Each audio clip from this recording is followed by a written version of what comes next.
Sebentar lagi kita akan merayakan Natal. Natal itu bukan tradisi pagan, Natal itu tradisi sorgawi.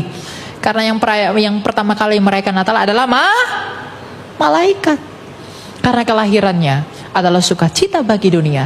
Karena dunia telah bersukacita bahwa dia telah lahir, tapi terlebih-lebih lagi dunia bersukacita karena dia telah mati dan hidup kembali. Makanya ayat yang saya ambil, Bapa mengasihi aku oleh karena aku memberikan nyawaku untuk menerimanya kembali. Di dalam satu ayat itu seluruh tema Injil Mesias itu diberitakan. Karena kasih dia datang, dia lahir. Karena kasih ia mati, karena kasih ia hidup. Maka karena kasih kita dipulihkan di dalam hidup itu. Jadi jangan saya temui di tempat ini Bapak Ibu yang belum sungguh-sungguh percaya kepada Kristus. Sungguh-sungguhlah percaya kepada Kristus. Karena tanpa dia kita bukanlah apa-apa. Cintailah Kristus dengan segenap hatimu. Kristus adalah Raja dan tidak ada suatu apapun di semesta ini di mana Kristus bukanlah rajanya. Dia adalah penguasa segala sesuatu. Kristus berkata dalam Matius 28 ayat 17-18 bahwa segala kuasa di sorga dan di bumi telah diberikan kepadaku. Sang Bapa yang Maha Kuasa itu telah menyerahkan kepenguasaan dan ketuhanan itu kepada Kristus yang adalah firman-Nya. Maka di hari pengadilan kelak, ketika dia menghakimi, dia mengenali dan memeteraikan engkau bahwa ia adalah hakim, tetapi sekaligus adalah pembelamu. Maka tidak ada kebinasaan bagi kita. Dan jangan kecap itu sendirian. Bagikanlah Injil ini. Kita semua dipanggil jadi saksi, bukan? Siapa yang di sini dipanggil berhala-hala kau di dunia ini?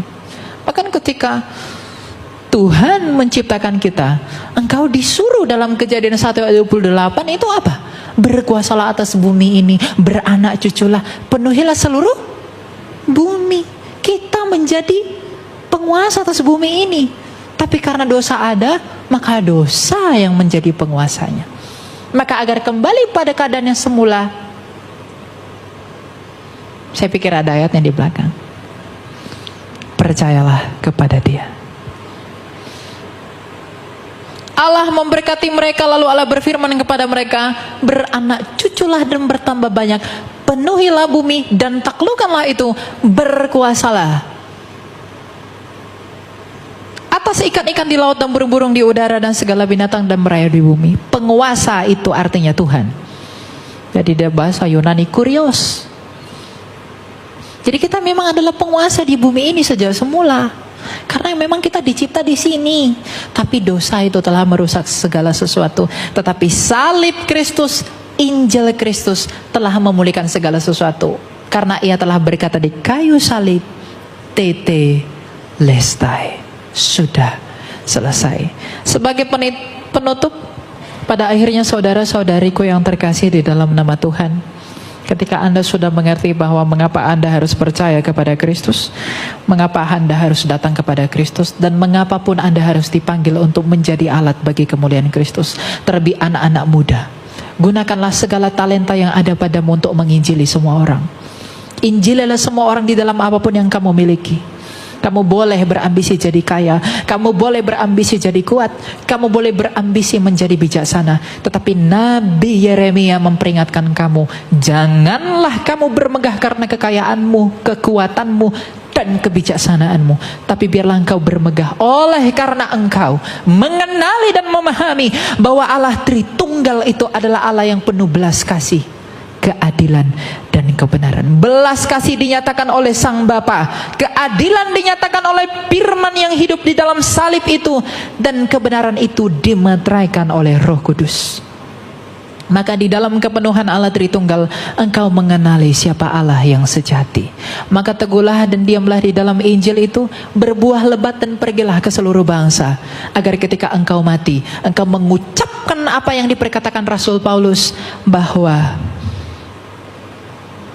hidupku adalah Kristus dan matiku adalah keuntungan. Aku mengatakan hal ini kepada Bapak Ibu bukan karena aku sendiri telah sempurna di hadapan Allah. Aku adalah orang berdosa, sama seperti engkau adalah orang berdosa.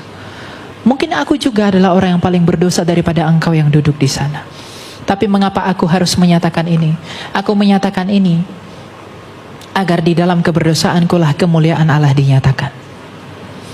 Jikalau ada tertulis bahwa di dalam kelemahan Rasul Paulus kuasa Kristus menjadi nyata, apakah aku tidak dapat mengatakan bahwa di dalam keberdosaanku lah kemuliaan Allah dinyatakan melalui pengampunannya di dalam Injil. Berbahagialah dan setialah untuk selama-lamanya. Pergilah dan berbuahlah. Tuhan memberkati. Kita berdoa. Allah Bapa yang bertata dalam sorga, Bapa yang baik, Bapa yang mulia, terima kasih Bapa, kami Engkau panggil untuk menjadi pelaku firman. Janganlah kami hanya menjadi pendengar, tapi mampukanlah kami untuk melakukan itu, dan mampukanlah kami untuk mengasihi Engkau terlebih-lebih lagi, agar kami dan di dalam kami kemuliaan-Mu dinyatakan. Kami adalah hamba-hamba dan anak-anak-Mu yang setia. Memang kami adalah anak-anak-Mu yang telah dinyatakan melalui Kristus. Tapi biarlah juga kami dapat melayani-Mu dengan apa yang Kau berikan bagi kami. Inilah kami Bapa, terima kasih Bapa. Segala kemuliaan dan hormat hanya bagi-Mu saja. Dan juga bagi Putra-Mu Yesus Kristus yang hidup. Dan bagi Roh-Mu yang kudus. Sekarang dan selalu serta sepanjang segala masa. Amin.